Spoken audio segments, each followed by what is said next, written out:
நான் உங்களை எல்லாம் பார்ப்பதற்காக ராஜபாளையத்திலிருந்து கிளம்பி வந்திருக்கிறேன். நீங்கள் நல்லா உற்சாகமாக கைத்தட்டினா தான் பேசுவதற்கு ஒரு உத்வேகமாக இருக்கும். ஏன்னா தஞ்சாவூர் மக்கள் யார் வந்தாலும் சும்மா அனுப்ப மாட்டாங்க. அப்படி ஒரு அன்பும் பெரும் கருணையும் கொண்ட மக்கள் இந்த தஞ்சை மாவட்டத்தின் மக்கள். நான் சும்மா புகழ்ச்சிக்காக சொல்லலை.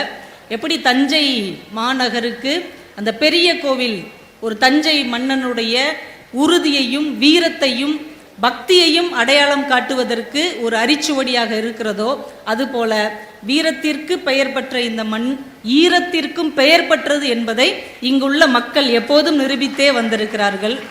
சில ஆண்டுகளுக்கு முன்னாடி கஜா புயல் வந்தபோது தங்கள் வைத்திருந்த எல்லாவற்றையும் இழந்து நின்ற அந்த விவசாய பெருமக்கள் திருச்சிக்கு பக்கத்துல இருந்து ஒரு கல்லூரியில் மாணவ மாணவியர் வேன்ல இருந்து அவங்களுக்கு நிறைய போர்வை உள்ளிட்ட அந்த நேரத்துக்கான அத்தியாவசிய பொருட்களை கொடுக்கிறார்கள்.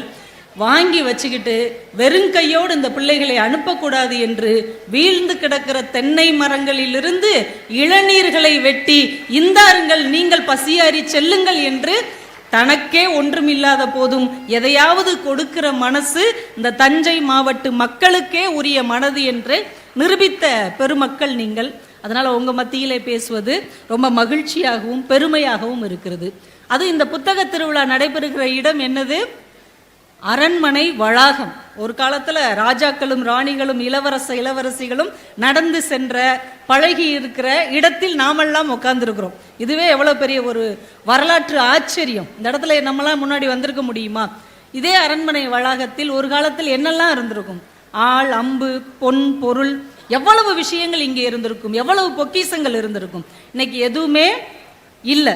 ஆனால் அதற்கு பதிலாக இங்கே புத்தகங்கள் இருக்கிறது. இது நமக்கு எதை கற்றுக் கொடுக்கிறது?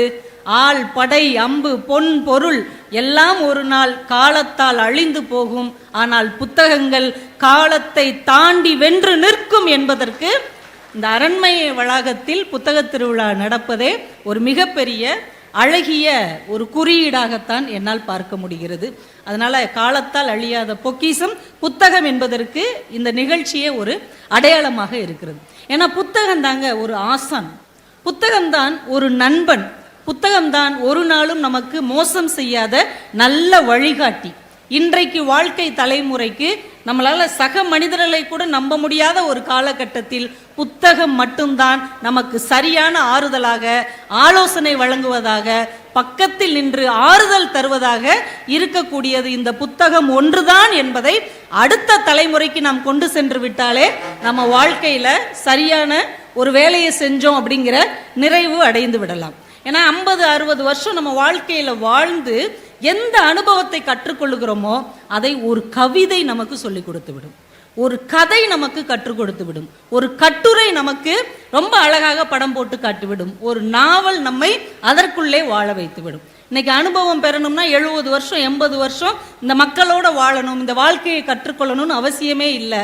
இளம் வயதிலேயே மிகப்பெரிய அனுபவத்தை நாம் கற்றுக்கொள்ள வேண்டும் என்றால் ஒரு புத்தகத்தை வாசித்தால் போதும். ஒன்றும் இல்லை, ஒரு சின்ன ஹைக்கூ நான் சொல்கிறேன். அது எவ்வளவு பெரிய விஷயத்தை நமக்கு கற்றுக் கொடுக்குதுன்னு பாருங்க. கவிஞர் அமுத பாரதின்னு ஒரு ஐயா இருக்கிறாங்க. ஹைக்கூ அவ்வளோ அழகாக எழுதுவாங்க. அவருடைய புத்தகம்லாம் இங்கே இருக்கும். நீங்கள் முடிஞ்சால் அவருடைய புத்தகத்தை வாங்கி உங்கள் குழந்தைகளுக்கோ பேர குழந்தைகளுக்கோ பரிசாக கொடுங்க. ஒரு 3 வரி ஹைக்கூ அவர் எழுதியிருக்கிறார். சமீபத்தில் முகநூலில் அவர் அதை பதிவு செஞ்சிருந்தார். புள்ளியாய் போய் மறைகிறது பெரும் சத்தமிட்ட விமானம். சாதாரண ஒரு வார்த்தை, இதுக்குள்ள எவ்வளவு அர்த்தம் இருக்கிறது. புள்ளியாய் போய் மறைகிறது பெரும் சத்தமிட்ட விமானம். அது வரைக்கும் கேன அந்த விமானம் சத்தம் போட்டுக்கிட்டே இருக்கும். கிளம்பி போன உடனே என்ன ஆகும்? போக போக போக போக போக அது புள்ளியா போய் ஒண்ணுமே இல்லாம போயிடும். சில மனிதர்கள் வாழும்போது பணம் இருக்கிறது அப்படின்னு ஆடம்பரமா ஆர்ப்பாட்டமா அப்படி வாழ்வாங்க. திடீர்னு ஒரு நாள் என்ன ஆவாங்க? இவ்வளவு பெரிய வாழ்க்கையின் மாபெரும் தத்துவத்தை ஒற்றை வரியில் ஒரு விமானத்தை வைத்து சொல்ல முடியும் என்றால் அது எவ்வளவு பெரிய ஆச்சரிய அதிசயம் என்பதை ஒரு கவிதை மூலம் மட்டும்தான் நாம உணர்ந்து கொள்ள முடியும். இந்த கவிதைக்காக நீங்க ஒரு கைத்தட்டல் கொடுக்கலாம். இதே கவிதையை நம்ம இப்படி கூட பார்க்கலாம். புள்ளியாய் போய் மறைகிறது பெரும் சத்தமிட்ட விமானம். நம்ம வாழ்க்கையில உயர உயர போகும்போது, ஒரு சாதாரண இடத்துல இருக்கும்போது நம்மளும் ரொம்ப பந்தா பண்ணுவோம், ரொம்ப ஆடம்பரமாக இருப்போம். ஆனால் வாழ்க்கையில் சின்ன சின்ன படிகளை கடந்து கஷ்டங்களை கடந்து உயர போகும்போது நம்ம எப்படி ஆயிடுவோம்? அமைதி ஆயிடுவோம். எந்த ஆர்ப்பாட்டமும் இல்லாம ஒரு ஞான நிலையை அடைவோம் இல்லையா, அதை கூட இந்த விமானத்திற்கு நாம உதாரணமாக சொல்லலாம். ஒரு 3 வரி ஒரு வாழ்க்கையின் அர்த்தத்தை இவ்வளவு அழகாக கற்றுக் கொடுக்கிறது. இதையே நம்ம பிள்ளைங்களுக்கு ஒரு புத்தகமாக நம்ம வாங்கி கொடுத்து அதை வாசிக்க சொல்லி குடும்பத்தோட உட்கார்ந்து நம்ம கலந்துரையாடல் பண்ணக்கூடாது? ஒரு திரைப்படத்தை பத்தி எவ்வளோ பேசுறோம். சமீபத்தில் ஒரு திரைப்படம் வந்தது, அது நல்லா இருக்கோ நல்லா இல்லையோ, ஆனா அதை பத்தி ஒரு 10 நாள் நம்ம ஆட்கள் வச்சு செஞ்சாங்க. ஆனால் ஒரு நல்ல விஷயத்தை ஏன் ஒரு குடும்பத்தோடு உட்கார்ந்து நண்பர்களோட பகிர்ந்து எல்லாரோடையும் நம்ம சேர்ந்து பேச முடியவில்லை? அப்போ மனசு நமக்குள்ள எவ்வளவு மோசமாக மாறிக்கிட்டு இருக்கு பாருங்க. அப்போ நல்ல விஷயங்கள் இவ்வளவு கொட்டி கிடக்கிறது, அதிலிருந்து எடுத்து எல்லாத்தையும் நம்ம எல்லாரோடையும் கலந்து கொள்வதற்கான ஒரு வாய்ப்பாக இந்த புத்தக திருவிழாவை நம்ம பயன்படுத்தி கொள்ள வேண்டும். ரொம்ப பெரிய விஷயம்லாம் இல்லைங்க, கவிதை. இது உணர்ந்து புரிஞ்சுக்கொள்ளணும். இன்னைக்கு இளைய தலைமுறை நிறைய எழுத வந்துட்டாங்க. உங்கள் ஊருக்கு பக்கத்தில் தான் திருவாரூர் இருக்கு இல்லையா, திருவாரூரில் ஆரூர் தமிழ்நாடுன்னு ஒரு பெரிய கவிஞர், அவங்க பையன் இன்னைக்கு கவிதை எழுதுறார். ரொம்ப இளைஞர் அவர், நாடன் சூர்யா அப்படின்னு அவருக்கு பேரு. அவர் ஒரு கவிதை எழுதியிருக்கிறார். சாதாரணமாக நம்ம போகிற போக்கில் எத்தனை பேர் மனசை காயப்படுத்துகிறோம். ஒருத்தர் குத்தி காமிக்கிறோம், குறை சொல்கிறோம், நீ அப்படி இருந்திருக்கலாம் இப்படி இருந்திருக்கலாம் அப்படின்னு ஏதாவது சொல்லி எத்தனை மனசை நம்ம காயப்படுத்திக்கிட்டே இருக்கிறோம். இதை அவர் ரொம்ப எளிமையாக ஒரு கவிதையில் சொல்லியிருக்கிறாரு. எந்த நேரமும் நிற்க போகும் இதயத்தின் மீது ஏன் இத்தனை கல்லறிதல்? அன்பை எரியுங்கள், மேலும் சில காலம் துடித்து கொள்ளட்டும். நம்ம எத்தனை பேர் மேல கடும் சொற்களை வீசிக்கிட்டே இருக்கிறோம். ஆனா என்னைக்காவது யோசித்து பார்த்துருக்கோமா, இவங்க எத்தனை நாள் இருப்பாங்க? நம்ம பக்கத்திலேயே தான் இருக்கிறாங்க, நம்ம பக்கத்திலேயே தான் திட்டு வாங்கிக்கிட்டே இருக்காங்க, நமக்கு எதிரையே தான் இருக்கிறாங்க. ஆனா எல்லா நாளும் அவங்க அங்கேயே இருப்பாங்களா? எல்லா நாளும் நம்ம இங்கே வாழ்ந்து விட்டு போகிறோமா? அப்போ என்னைக்கோ ஒரு நாள் அந்த இதயம் துடித்து நின்று விட போகிறது. நிற்க போகிற இதயத்து மேலே ஏங்க இவ்வளோ கல்லெறிறீங்க? கொஞ்சம் பூவை எறிங்களேன், அது இன்னும் கூட சந்தோஷமா துடிக்கும்ல. இதை அடுத்த தலைமுறை பிள்ளைகள் நமக்கு ஒரு அறிவுரை மாதிரி கவிதையில் சொல்லுகிறார்கள் என்றால் எவ்வளவு பெரிய விஷயத்தை போற போக்கில் சொல்வதற்கு இந்த கவிதை துணை நிற்பதை போல வேற எதுவுமே துணை நிற்காது. ரொம்ப யோசிக்கவே வேண்டாம். சாதாரண விஷயம் நமக்குள்ள அவ்வளவு ஆச்சரியத்தையும் சந்தோஷத்தையும் ஒரு உணர்வையும் ஏற்படுத்தும். ஒருத்தர் எழுதியிருக்கிறாரு, இந்த கவிதையை எழுதினவர் பைக்லயோ கார்லயோ போறார். முன்னாடி ஒரு வாகனம் போய்கிட்டே இருக்கு, இவர் ஹாரன் அடிச்சுக்கிட்டே போறாரு. அவர் வழியும் விட மாட்டேங்கிறாரு, வேகமாகவும் போக மாட்டேங்கிறாரு. இப்போ அவரை கவிதை எழுதுறாரு. இதை பார்த்துட்டு, இந்த சம்பவத்தை பார்த்துட்டு, நீண்ட நேரமாக வழிவிடாத அந்த வாகனத்தில் எழுதி இருக்கிறது, வாழு வாழ விடு. ஏன் நீ வழியே விட மாட்டேங்க, நீ எப்படி எங்களை வாழ விடுவ?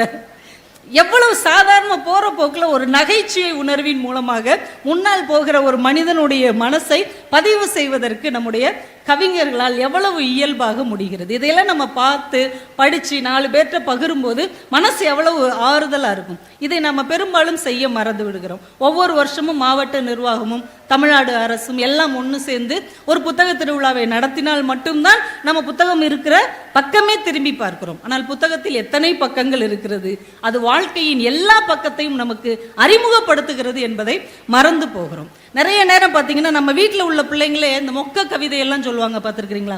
மொக்க ஜோக் சொல்லுவாங்க. அதை சொல்லிட்டே சொல்லுவாங்க, நான் ஒரு மொக்க ஜோக் சொல்லவா அப்படின்னே சொல்லுவாங்க. இப்படி நிறைய நம்ம பிள்ளைகள்லாம் மொக்க ஜோக் சொல்லுவாங்க. பெரியவங்களே சில நேரம் மொக்க ஜோக் சொல்லுவாங்க. அன்னைக்கு ஒருத்தர் என்கிட்ட சொன்னார், நானும் என் மனைவியும் 25 வருஷம் சந்தோஷமா இருந்தோம், அப்புறம் என்னாச்சு அப்படின்னு. அப்புறம் தான் எங்களுக்கு கல்யாணம் ஆயிடுச்சே அப்படின்னாரு. புரியுதா? இது ஒரு மொக்க ஜோக் இது. இன்னொருத்தர் சொன்னார், என் மனைவிலாம் சூரிய வம்சம் தேவயானி மாதிரி அப்படின்னார். சார் அப்படியா சார், அவங்க கலெக்டரா சார்? சொல்லவே இல்லை அப்படின்னு. இல்லை அடிக்கடி இட்லியை ஊற்று உப்புமா பண்ணுவாங்க அப்படின்னாரு. இது ஒரு மொக்க ஜோக். சின்ன பிள்ளைங்களாம் இன்னைக்கு மொக்க ஜோக் சொல்றாங்க. ரொம்ப நாளைக்கு முன்னாடி ஒரு லைன்ஸ் கிளப் மீட்டிங் பேசுறதுக்காக கிளம்பி போயிட்டு இருந்தேன். என் பொண்ணு என்கிட்ட சொன்னா, எங்கே பேச போறீங்க அப்படின்னு. ஒரு லைன்ஸ் கிளப்ல பேச போறேம்மா. உடனே அது நான் சொல்ற ஜோக் அங்கே போய் சொல்லுங்க, எல்லாரும் கை தட்டுவாங்க அப்படின்னு. சொல்லு அப்படின்னு. 2 பேர் காட்டுக்குள்ள சிங்கத்துக்கிட்ட மாட்டிக்கிட்டாங்க. சிங்கம் ஒருத்தரை மட்டும் பிடிச்சி வச்சுக்கிட்டு ஒருத்தர், நீங்கள் போங்க சார், பார்த்து சேஃப்டியாக போங்கன்னு சொல்லிருச்சு. ஏன் அப்படின்னா, ஏன் தெரில என்ன, ஏன்னா அவர் லைன்ஸ் கிளப் மெம்பரு. இப்படி நிறைய மொக்க ஜோக்கு மொக்க கவிதை இதெல்லாம் சொல்லுவாங்க. ஒரு 20-25 வருஷத்துக்கு முன்னாடி இந்த கல்லூரி மாணவர்கள் இந்த தெருவில் நின்று போகிற வரவங்களெல்லாம் கிண்டல் பண்ணுற ஆம்பளை பசங்க என்ன சொல்லுவாங்க தெரியுமா? என்னடா ஒரு மொக்க ஃபிகருக்காக இப்படி சுற்றி அலைஞ்சிட்டே இருக்கிற, அது ஒரு மொக்க ஃபிகரு அப்படின்னு கொஞ்சம் கூட ஒரு நாகரிகமே இல்லாமல் இந்த பெண் பிள்ளைகளை இப்படி ஒரு வார்த்தையின் மூலமாக பயன்படுத்துவாங்க. இந்த மொக்க ஃபிகர் அப்படின்னு சபையில் சொல்லவே முடியாத ஒரு வார்த்தையை வைத்து ஒரு கவிதை எழுத முடியுமா? அதுவும் அர்த்தத்தோடு கவிதை எழுத முடியுமா? நீங்கள் ஆச்சரியப்படுவீங்கல்ல. அப்படி ஒரு கவிதை இருக்கிறது. மொக்க ஃபிகர்களின் சரித்திரம், இப்படி ஒரு கவிதை இருக்கிறது. மனுஷ்யபுத்திரன் என்கின்ற ஒரு தமிழ்நாட்டின் இன்றைக்கு மிக முக்கியமான ஒரு கவிஞர் எழுதின கவிதை இது. நம்ம பர்வீன் சுல்தானா மேடம் கூட சில மேடைகளை அதை பதிவு செஞ்சுருக்கிறாங்க. அது எனக்கு ரொம்ப பிடிச்சிருந்தது, இங்கே சொல்லணும் அப்படின்னு ஆசைப்பட்டேன். அந்த கவிதையை சொல்கிறேன் பாருங்க. மொக்க ஃபிகர் என்று அழைக்கப்பட்ட நிறைய பெண்களை எனக்கு தெரியும். மொக்க ஃபிகர், நீங்கள் 20 வருஷத்துக்கு முன்னாடி உள்ள பெண்களை கற்பனை பண்ணிக்கோங்க. மொக்க ஃபிகர் என்று அழைக்கப்பட்ட நிறைய பெண்களை எனக்கு தெரியும். இன்று அதில் ஒருத்தி இஸ்ரோவில் இளநிலை விஞ்ஞானியாக இருக்கிறாள். ஒருத்தி ஆசிய அளவிலான மாரத்தானில் 100 மீட்டர் தங்கம் வென்றிருக்கிறாள். ஒருத்தி கம்பன் கழகத்தில் கம்பராமாயண சொற்பொழிவு ஆற்றுகிறாள். ஒருத்தி பிரபலமான 3 நடிகைகளுக்கு கிறங்கும் வாய்ஸில் டப்பிங் பேசிக்கொண்டு இருக்கிறாள். ஒருத்தி கணிதத்தின் புதிர்களை அவிழ்ப்பதில் நிபுணியாக இருக்கிறாள். செம ஃபிகர்களாக இருப்பவர்களின் மீதான சாபம் எதுவும் மொக்க ஃபிகர் என்று வர்ணிக்கப்படும் பெண்களுக்கு இல்லவே இல்லை.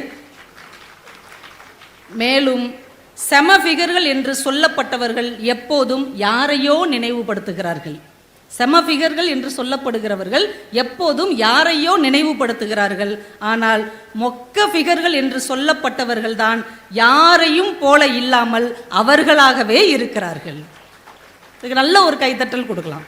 ஒரு சாதாரண ரோட்டில் போகிற பசங்க சொல்லுகிற ஒரு வார்த்தையை வைத்து ஒரு காலத்தில் நீ இவங்களெல்லாம் மொக்க ஃபிகர்னு சொன்ன, இன்னைக்கு இவங்க தான் ஒரு விஞ்ஞானியாக, ஒரு போலீஸ் அதிகாரியாக, மிகப்பெரிய பேராசிரியராக, பேச்சாளர்களாக மாறி இருக்கிறார்கள் என்று ஒரு புதிய சிந்தனையை இந்த மண்ணில் ஒரு அழகான கவிதையாக அவர் வடித்திருக்கிறார் என்றால் இன்னைக்கு இலக்கிய உலகம் எவ்வளவு வேகமாக முன்னோக்கி சென்று கொண்டிருக்கிறது. நம்ம இதையெல்லாம் கவனிக்காம வீட்டில் இருக்கிற சீரியலையும் போடுற மொக்க படங்களையும் பார்த்து அதற்கு விமர்சனம் சொல்லி கொண்டிருக்கிறோம். எவ்வளவு நல்ல விஷயங்கள் நாம பகிர்ந்து கொள்வதற்கு இருக்கிறது. இந்த பெண் கல்வி பெற்றுவிட்டால் எவ்வளவு மாற்றங்கள் ஏற்படும் என்பதற்கு இது எவ்வளவு பெரிய அடையாளமாக இருக்கிறதா இல்லையா அந்த கவிதை?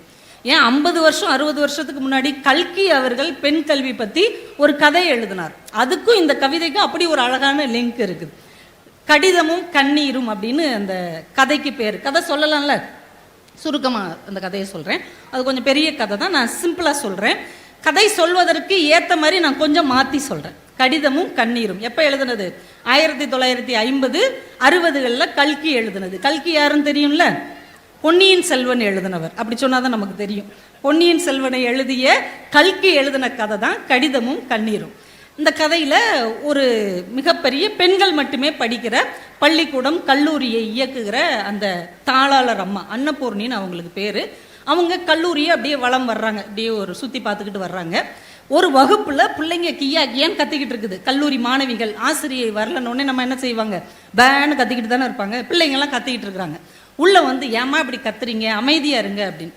நாங்கள் அமைதியாக இருக்கணும்னா நீங்கள் எங்களுக்கு ஏதாவது ஒரு கதை சொல்லுங்கள் மேடம் அப்படின்னு அந்த கல்லூரி மாணவிகள் கேட்குறாங்க. உடனே நான் சொல்கிறேன், கதை சொல்லாமல் நான் வாழ்க்கையில் பார்த்த ஒரு உண்மை சம்பவத்தையே நான் உங்களுக்கு சொல்கிறேன் அப்படிங்கிறாங்க. சொல்லுங்கள். இந்த சம்பவம் நடந்து ஒரு 30-35 வருஷத்துக்கு முன்னாடி இருக்கும், சரியா? சரி மேடம் சொல்லுங்கள். அந்த காலத்துலலாம் இந்த கதை நடக்கிறதே 1950. அவங்களே சொல்கிறாங்க அந்த காலத்துலலாம் பெண்களுக்கு ரொம்ப சீக்கிரம் கல்யாணம் பண்ணி வச்சுருவாங்க. அப்படி நம்ம கதையில் வர்ற அந்த நடந்த சம்பவத்தில் உள்ள கதாநாயகிக்கு 6 வயசில் கல்யாணம் பண்ணி வச்சிடுறாங்க. பாவம் 9 வயசில் அவள் விதவை ஆயிடுறான். அந்த பையன் எங்கேயோ விளையாடும் போது இறந்து போயிடுறான். 3 வருஷம் தான் அவளுக்கு திருமணமாகி அம்மா அப்பா வீட்டில் இருக்கும் போதே அவன் இறந்துடுறான். இவள் விதவை ஆயிடுறான். அப்போ அந்த குழந்தை எப்படி வளரும்னு பார்த்துக்கோங்க. அந்த பிள்ளை அந்த வீட்டுக்குள்ளேயே வைத்து வளர்க்கப்படுகிறது. 16-17 வயசு அந்த பொண்ணுக்கு வரும்போது அவங்க சித்தி மகளுக்கு திருமண ஏற்பாடுகள்லாம் பண்ணுறாங்க. இவ தான் ஓடி ஓடி எல்லா வேலையும் செய்கிறா. ரொம்ப அழகாக கோலம் போடுவா, நல்ல பட்சணங்கள் பலகாரம்லாம் செய்வா, பூ கட்டுவா. அந்த திருமணத்துக்கு வந்திருக்கிற எல்லாருக்கும் உதவி செஞ்சுக்கிட்டு இருக்கிறா. நல்ல இளம் வாலிப வயசு. அந்த பிள்ளை பரபரப்பாக வேலை பார்த்துட்டு இருக்கிறா. இந்த திருமணம் அப்பையெல்லாம் 5 நாள் 6 நாள் நடக்கும் இல்லையா? திருமணத்துக்கு ஒரு 2 நாள் முன்னாடி எல்லா சொந்த பந்தமும் வந்துட்டாங்க. ஆண்களாக சேர்ந்து ஒரு அறையில் உட்காந்து பேசிகிட்டு இருக்கிறாங்க. அப்போ ஒரு இளைஞன் கேட்குறாரு, இந்த பொண்ணு இருக்கிறாளே விதவையானாலே 6 வயசில் கல்யாணமாகி 9 வயசில், ஆமாம் அந்த பொண்ணுக்கு இப்போ 16-17 வயசு ஆயிடுச்சு, இவளை இன்னும் இப்படியே வச்சிருக்கிறீங்க, இவள் தங்கச்சிக்கெல்லாம் கல்யாணம் பண்ண போகிறீங்க, இவளுக்கு ஏதாவது ஒரு திருமணம் பண்ணி வைக்கலாம்ல உடனே எல்லாரும் சொல்லுவாங்க, ஏன் நீ தான் திருமணம் பண்ணிக்குவேன், பண்ணிக்கிறேன், நான் முறை உள்ளவன் தானே, பண்ணிக்கிறேன் அப்படிமா. இந்த மாதிரிலாம் முட்டாள்தனமாக பேசாத, அதெல்லாம் நம்ம சமூகத்துக்கு செட் ஆகாது. அவள் விதவை பெண், அப்படித்தான் அவள் கடைசி வரைக்கும் வாழணும், அதுதான் அவள் விதி. இப்படிலாம் விரும்புறதுக்கு அடையாளமாக எடுத்துகிட்டு வந்து எனக்கு காண்பிச்சிரு, நான் பெரியவங்க எல்லார்ட்டையும் பேசி சம்மதம் வாங்கி உன்னை திருமணம் செய்து கொள்ளுகிறேன், ரொம்ப பிடிச்சிருக்கு, இப்படி ஒரு வாழ்க்கையை நீ வாழணும்னு அவசியம் இல்லை, மற்ற எல்லாத்தையும் நான் பார்த்துக்கிறேன், ஒரு ரோஜாப்பூ மட்டும் கொண்டு வா அப்படின்னு எழுதியிருந்துச்சு. அப்புறம் என்ன மேடம் ஆச்சு, அவள் ரோஜாப்பூ கொண்டு போனாளா? கொண்டு போகலை. ஏன் மேடம் அவள் கொண்டு போகல? அவளுக்கு அவரை பிடிக்கலையா? ரொம்ப பிடிச்சிருந்தது. பிறகு ஏன் மேடம் அவள் ரோஜாப்பூ கொண்டு போகலை? சிரிச்சுக்கிட்டே அந்த மேடம் சொல்கிறாங்க, அவளுக்கு எழுத படிக்க தெரியாது.